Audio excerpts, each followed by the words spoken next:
Hello, peeps. I'm here today to talk to you about your questions, your study and discussion questions for chapters 9 through 11. We talked a little bit on Friday about how I want you to answer them. It does require a little bit more time, a little bit more thought on your part. So what I want to do today is take you through every single question and help you know exactly what I expect from you.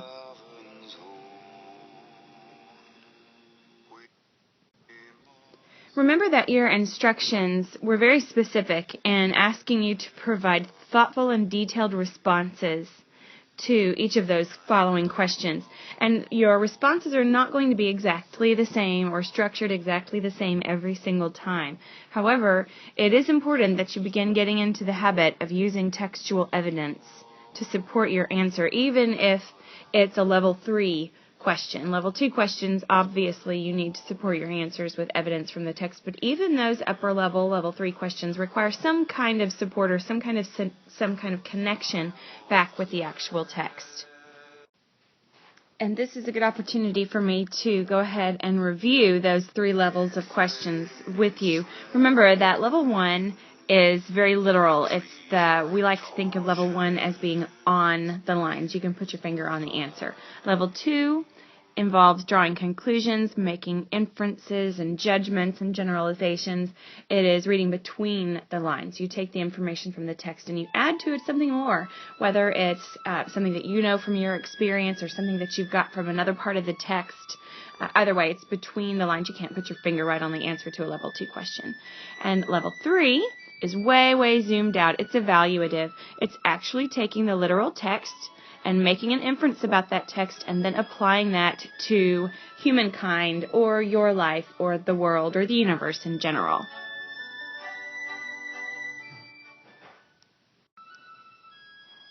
So if we take a look at the different structures, the different ways to answer open-ended or level 2 or level 3 questions, and those are called, for the most part, constructed responses.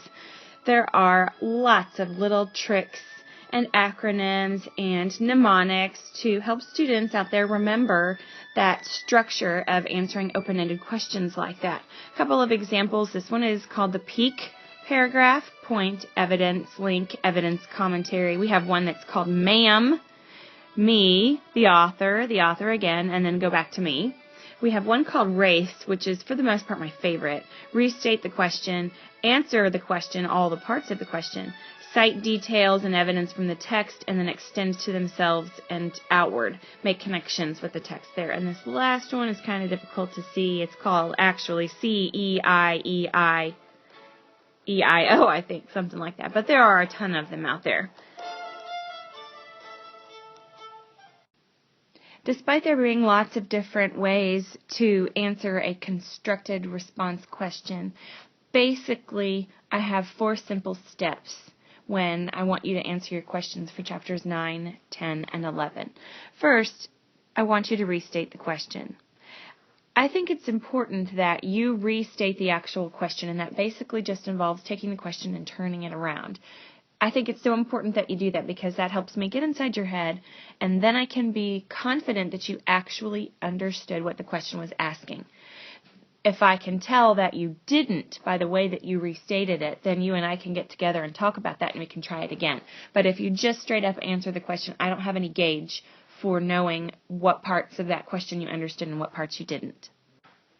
Once you've stated or restated the question, the next logical step is to answer the question itself. Be careful, however, because as we noticed on Friday as we were looking at some of the questions on your assignment, some of those questions that appear to be relatively simple actually have 2, 3, sometimes 4 different parts to that question itself. We're going to go over each one of them today to be sure, but you should always double check and look for each little part of the question that needs to be answered. So number 1, again, was to restate the question. Turn the question around as part of your first sentence in your answer. Second, answer each part of the question. The next step is to cite your evidence, and that is really just a fancy way of saying quote your text.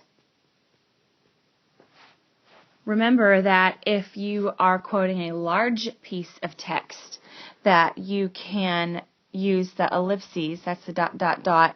to take the place of large chunks of text. And I go with a rule of threes for that. You would open your quotations, use the first 3 words of the passage, use your ellipses, ... then the last 3 words of the passage, your end punctuation, and close your quotes. If your passage is very, very long, I would say if it's more than 2 lines, then that warrants using ellipses. But anything less than 2 lines, you do need to go ahead and write out the entire quote so that I can read the whole thing. So again, number 1 is to restate the question. Number 2, answer each part of the question. And number 3, cite your evidence. This is when you use text to support or prove your answer. Your last step is to extend or connect your evidence to your answer.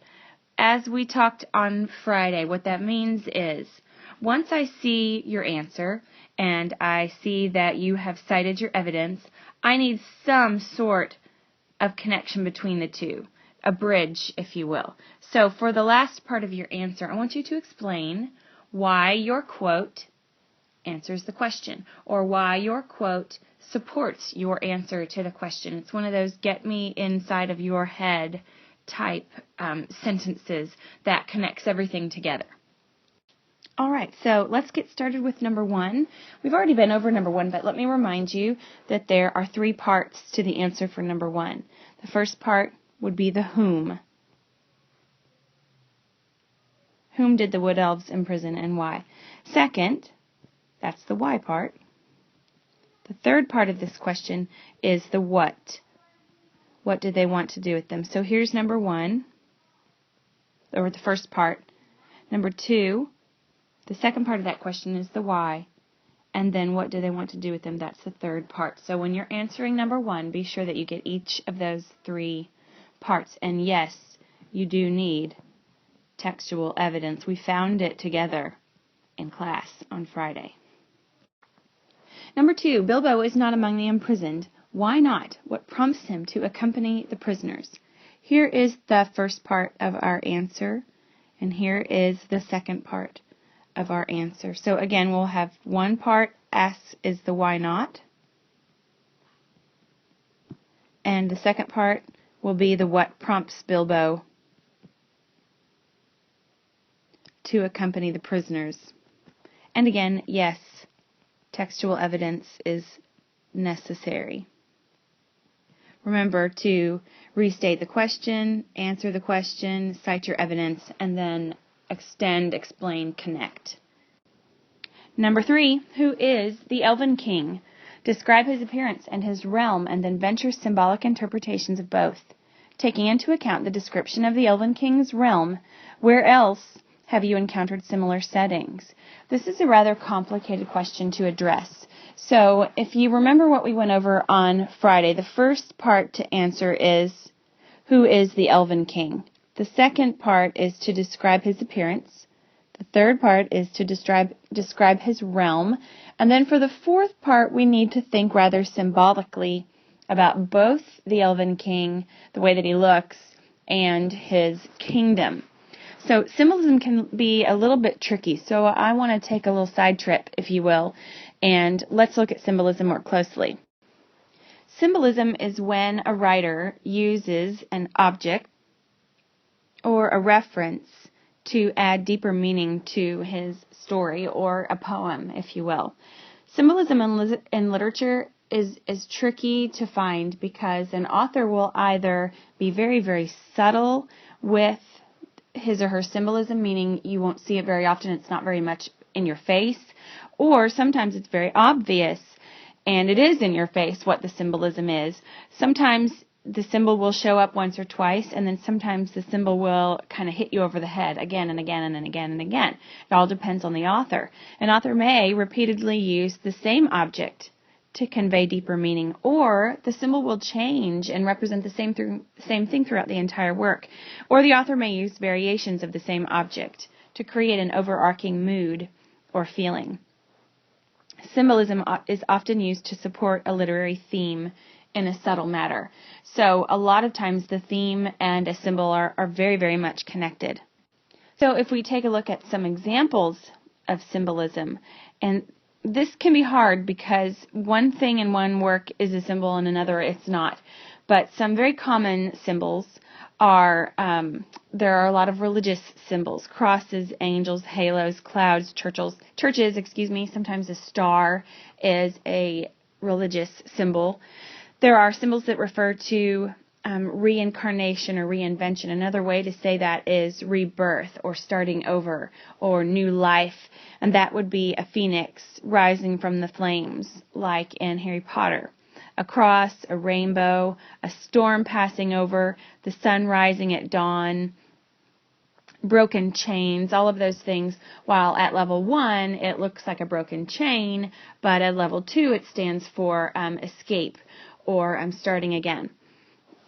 Some symbols refer to death or the ending of something. Obviously, gravestones and cemeteries, the Grim Reaper, all of those things, skulls in particular, would symbolize a death of some kind. But something as subtle as someone blowing out a candle can be a symbol as well. And what's not on this list is sunset can also symbolize a death. Those are just some very, very common examples of symbolism. Typically, when we find symbolism in a piece of literature, in a short story or a novel or a poem, the symbols will show up as people or places or objects or events that represent something abstract. In other words, a symbol will represent something more than what it is on the page, more than level 1. Symbolism is pretty zoomed out, if you will, level 2, sometimes even level 3. A lot of times the symbols represent something that you can't actually touch, something abstract. Symbols by themselves can also be abstract. And what I mean by that is that sometimes when the symbol can be a person, a place, an object, or an action, but sometimes it can be a season or a color or growth of some kind that's nothing that you can actually touch. For instance, winter often kind of symbolizes the end of something or emptiness or coldness or death coming. And also what makes symbolism pretty tricky is that sometimes symbols have more than one meaning, and symbols can change from the beginning of a story to the next. And writers use symbolism to portray a deeper meaning without actually coming out and saying it, without explicitly stating a theme or a mood or a perspective. An author will use a symbol to sort of subtly hint at something. It certainly makes a story a lot more interesting than the author just coming straight out and saying it. So when you are considering the way that the Elven King looks and the way that his realm appears or the way that people perceive the Elven King, when the question is asking you to venture symbolic interpretations of both, that means to look at each of them side by side and perhaps look at some things that they have in common. That would be the way that he looks and the way that his kingdom is. Are there things about them that are the same? Look for some parallels between the two of them. The last part of question 3 asks you to think about where else in the story you've encountered a similar setting, a setting similar to the Elven King's realm, if you will, his kingdom with all the passages and the tunnels that Bilbo is walking through. So the last part there, think about where else or when else in the story Bilbo and the dwarves have been in tunnels and have been sort of lost. Let's take another look at number 4. While playing at hide and seek with the wood elves, Bilbo thinks to himself, "I'm like a burglar that can't get away, but must go on miserably burgling the same house day after day." What is Bilbo really describing? Well, I think that the question in and of itself suggests that there is something more here than just Bilbo saying, "I'm a burglar and I'm burgling the same thing over and over and over again." So at level 1, sure, that's what's happening. Bilbo is wandering the passages again and again and again, and he can't figure out how to make anything change or to do anything differently. But if you'll zoom out to level 2 and perhaps even level 3, I think that you'll be able to draw some parallels between Bilbo wandering aimlessly, doing the same thing again and again, and not being able to make anything change to get out of the passages to save his friends. I think you'll see some parallels there between that particular level 1 event and Bilbo's well-being, his mindset, his life in general. So when you're answering number 4, spend a little bit of time addressing the parallels there, the symbolism in the fact that he is wandering around and around and around without anything to do, and what that really represents. And sure, you'll need to provide some textual evidence to support your answer. Please also know that you may not necessarily find support for your answers in chapters 9, 10, and 11. Feel free to go back to any of the earlier chapters in the book to support your answers. For number 5, the question asks, how do Bilbo and the dwarves escape from the Elven King's domain? I would call that a pretty much level 1. How does Bilbo get his friends out from the Elven King's domain, from their captivity? Reaching beyond the literal, what are they escaping? Now, sometimes it can be difficult to look beyond the literal. And really all this means is to zoom out, because the literal is level 1. It's what is exactly right there on the page. So looking beyond just that the dwarves and Bilbo are escaping the captivity of being in prison, what else might that represent? They're moving from one place to another. Consider the hero's journey here, and what this represents as far as making progress in their journey. Number 6, what happens to the dwarves when their barrels land by the riverbank? I'd say this is pretty close to a level 1 question, so it should be relatively easy for you to find textual evidence to support your answer to number 6. Number 7, what is Bilbo's reaction to Long Lake, to Lake Town and its inhabitants? What do their legends reveal about them, and how do these relate to Bilbo and the dwarves? There are a lot of little parts of the question here that you'll need to respond to, and quite honestly, some very critical thinking that you'll need to be doing, making some connections and drawing some parallels between different parts of the story. But first, let's break down the different parts of the question that you'll need to address. First, what is Bilbo's reaction to Long Lake? In other words, what does he think about the town itself? And go back and read that part of the chapter when you get to discover his reactions to the city being built on the lake and what he feels and how he feels about that. Next, we need to look at what is Bilbo's reaction to Lake Town. So notice our first question is, what is Bilbo's reaction to Long Lake? And so we did include that question here. The second part is, what is Bilbo's reaction to Lake Town itself? And then the third part here is, what is Bilbo's reaction to Lake Town's inhabitants? In other words, the people that live there in Lake Town. So technically, you have 3 parts to the very first question. Does that mean that you have to use 3 separate answers? No, I don't think so. I believe that you are talented enough writers that you could craft an answer that sort of collectively answers all 3 of those.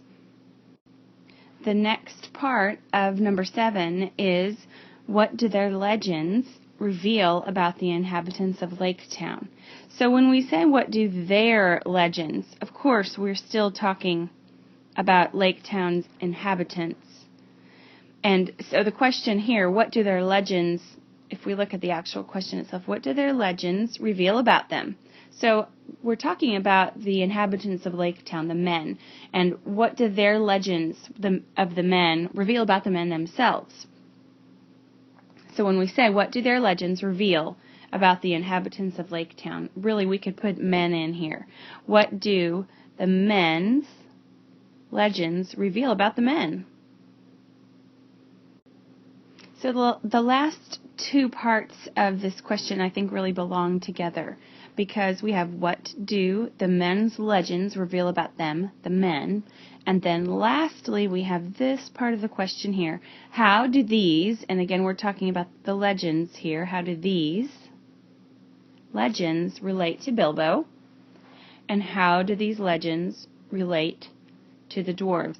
And again, this should not necessarily require 5 different sentences. Now, if you wanted to do it that way, I'm certainly not going to tell you not to, but I think that it would be relatively easy to work in the answer to both of these questions into 1 sentence, or use 1 piece of textual evidence to kind of answer these last 3 questions and use one piece of textual evidence to address the first 3 questions. So don't be too intimidated by the 5 different parts of the question, because I believe that it's relatively simple to answer all of those questions within 1 or 2 sentences all by themselves. Number 8, how long do they stay at Lake Town, and how are they treated by the master and the men? This has got 3 parts to it, right? How long do they stay at Lake Town? That's 1. How are they treated by the master? That's 2. And then how are they treated by the men? That's 3. And do you need textual evidence for this? Absolutely. Remember, the process for textual evidence is 1, restate the question. 2, answer the question. 3, cite evidence. That means get quotes from the text. And then 4th, extend and connect and explain. I'm going to call that extend, explain, connect. That ties everything together and lets me get inside your head and see why your evidence proves or supports your answer. Number 9, they knew that they were drawing near to the end of their journey and that it might be a horrible end. That's a direct quote from the text for us to think about. Taking into consideration what has happened thus far, predict what you think might happen to Bilbo and dwarves once they get to the mountain. What about Thorin? Will he gain his rightful regal place as king of the mountain? I'm excited that you'll get the opportunity to make some predictions here. Making predictions, while it seems as if there could not possibly be an incorrect way to answer those questions, on the contrary, predictions really do need valid support from the text. So you can't predict, for example, that Bilbo is going to turn into Gollum, because we have absolutely nothing to support that at all. So while you do get to be imaginative and really make some fun predictions, they can't come out of nowhere, and you do have to support them from the text. Kind of 3 predictions that need to be made with the answer to number 9. First, what do you think might happen to Bilbo? Second, what do you think will happen to the dwarves? And third, is Thorin going to gain his rightful regal place as king of the mountain? And all of this needs to be based on what has happened so far. And the question even tells us that. Taking into consideration what has happened so far, predict what you think might happen to A, Bilbo, B, the dwarves, and essentially what will happen to C, Thorin. So when you're answering this question, please, it is so important, especially in this case, that you find evidence from the text to support your predictions, and you've got to let me get inside your head and see why you would think so based on the evidence that you selected. And keep in mind, some of the predictions that you come up with don't have to be based on what has happened in Chapter 9 or Chapter 10 or Chapter 11. You can base your predictions on something that has happened from Chapters 1 through 8 even. I imagine that a lot of the judgments and predictions that you make about Bilbo and the dwarves, and about Thorin in particular, are probably going to be character-based. So we can base our predictions on actions of the characters in the past. So you can definitely go back into those older chapters to answer those questions. But remember that as far as answering your question goes, we're going to follow that same format. Remember, number 1 is to restate the question. Number 2 is to answer each part of the question. Number 3 is to cite evidence. And number 4 is to explain, extend, connect. Number 10, using Tolkien's spatial and sensory clues. Draw, paint, or otherwise recreate the Lonely Mountain, then describe what you have created. I think that under the circumstances, I'm going to give you some options with number 10. Now, there are some of you who are extremely artistic and very, very imaginative and are really, really good with drawing things on paper. So those of you who want to actually draw the Lonely Mountain, I think that would be amazing, and I would be so excited to see some of the things that you really artistic people would come up with. At the same time, however, I also understand that there are some of you who have really, really great vocabulary and a really wonderful way with words. So those of you who are like that may also, quote unquote, draw the Lonely Mountain using your words, and be figurative with the words that you choose. So use the similes and metaphors and personification and hyperbole, but you do have to base your imaginings with the text. So you may want to describe or paint with words what Lonely Mountain looks like or smells like even, because we are using spatial and sensory clues. So this is going to deal with size, how big it is, how tall it is, spatially what Lonely Mountain looks like, and then sensory ideas. What does it look like? What does it sound like? What does it smell like? All of those 5 senses. And then write a really good description of Lonely Mountain. Or if you're going to draw an actual picture of it, you also have to describe Lonely Mountain. And in your descriptions, I do think that it's important that you go back and make some connections with the text. So if Tolkien has used certain words that paint that picture in your head, you need to quote those words in your answer. Number 11. Bilbo and dwarves have scaled Lonely Mountain. The secret door has been opened, and this is what awaits them. It seemed as if darkness flowed out like a vapor from the hole in the mountainside, and deep darkness in which nothing could be seen lay before their eyes, a yawning mouth leading in and down. There are a series of questions about this particular part of this story. The first one, obviously, is what are they entering? I think that's a pretty literal question. They're very much level 1. What is it that they're going into, this, where this darkness is coming from? The second part, what is the symbolic significance of the hole? This is very much connected with the next 2 parts of this question. The symbolic significance of this darkness that they're going into. The fact that it's not just dark, it's a vaporous darkness in which nothing could be seen laying before them, right? This huge yawning mouth waiting for them to walk in.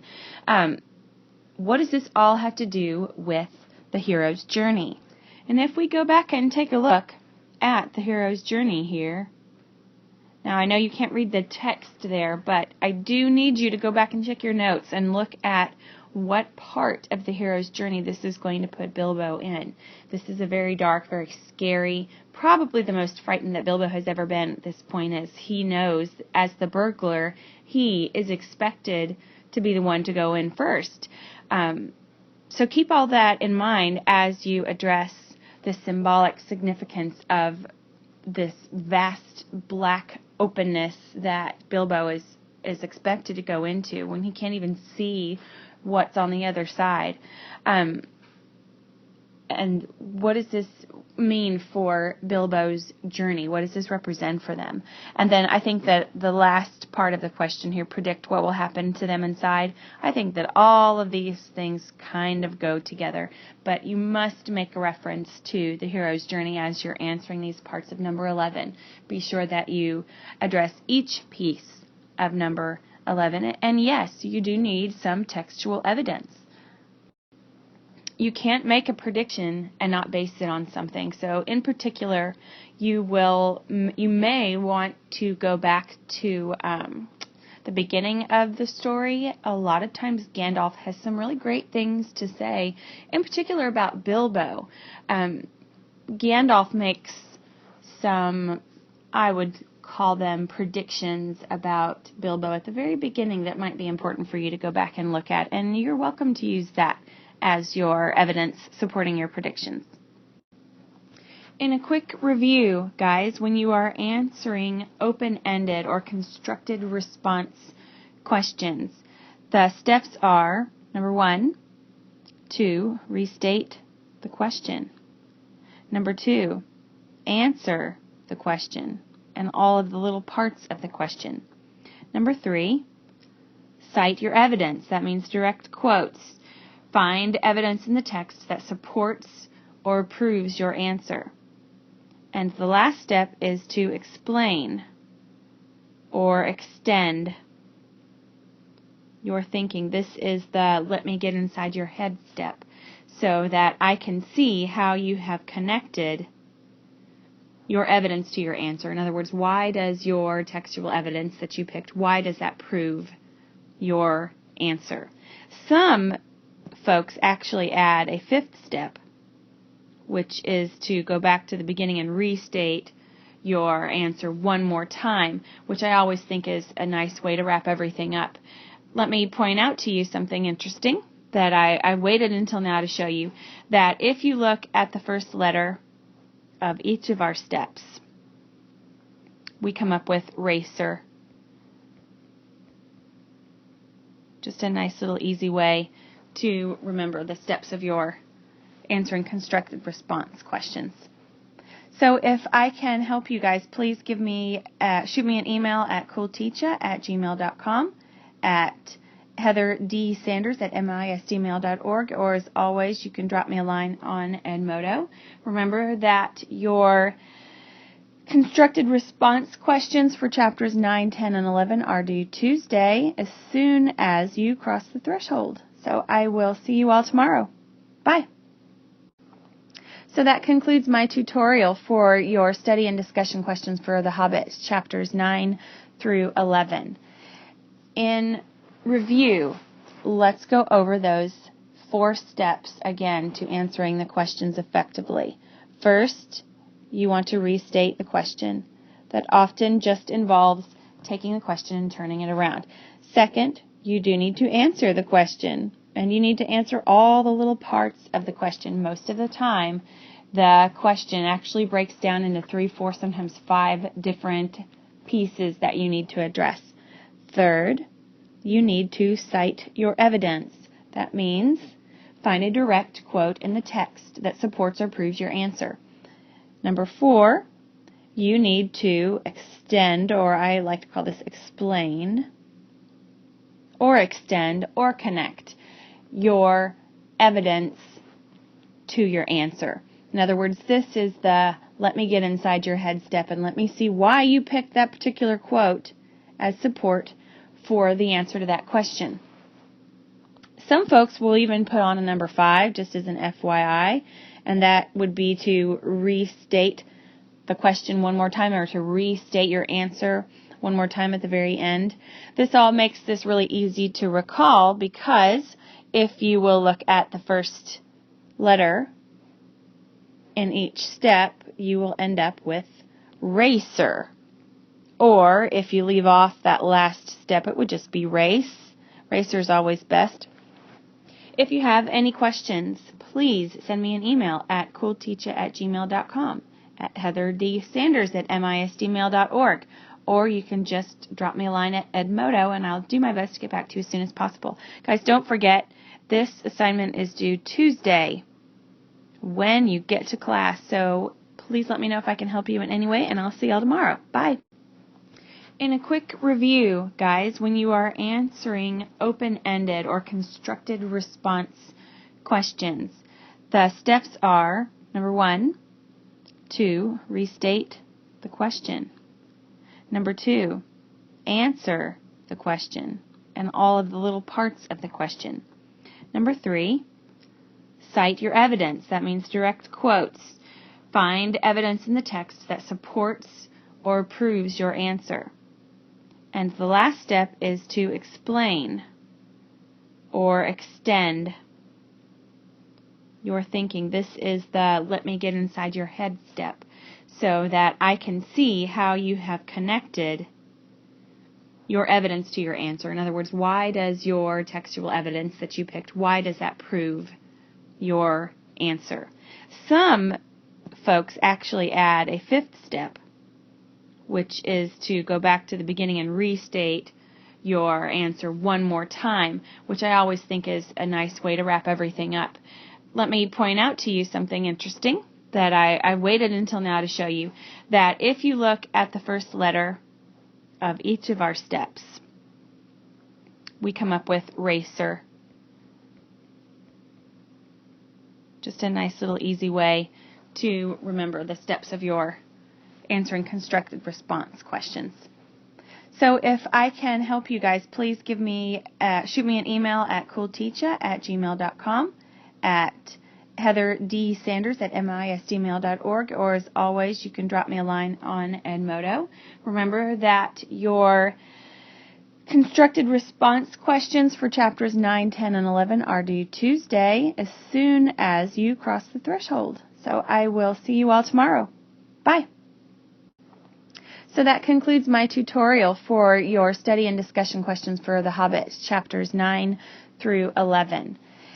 In review, let's go over those 4 steps again to answering the questions effectively. First, you want to restate the question. That often just involves taking the question and turning it around. Second, you do need to answer the question, and you need to answer all the little parts of the question. Most of the time, the question actually breaks down into 3, 4, sometimes 5 different pieces that you need to address. Third, you need to cite your evidence. That means find a direct quote in the text that supports or proves your answer. Number 4, you need to extend, or I like to call this explain, or extend, or connect your evidence to your answer. In other words, this is the let me get inside your head step and let me see why you picked that particular quote as support for the answer to that question. Some folks will even put on a number 5 just as an FYI, and that would be to restate the question one more time, or to restate your answer one more time at the very end. This all makes this really easy to recall, because if you will look at the first letter in each step, you will end up with racer. Or if you leave off that last step, it would just be race. Racer is always best. If you have any questions, please send me an email at coolteacher@gmail.com, at heatherdSanders@misdmail.org, or you can just drop me a line at Edmodo, and I'll do my best to get back to you as soon as possible. Guys, don't forget, this assignment is due Tuesday when you get to class, so please let me know if I can help you in any way, and I'll see y'all tomorrow. Bye.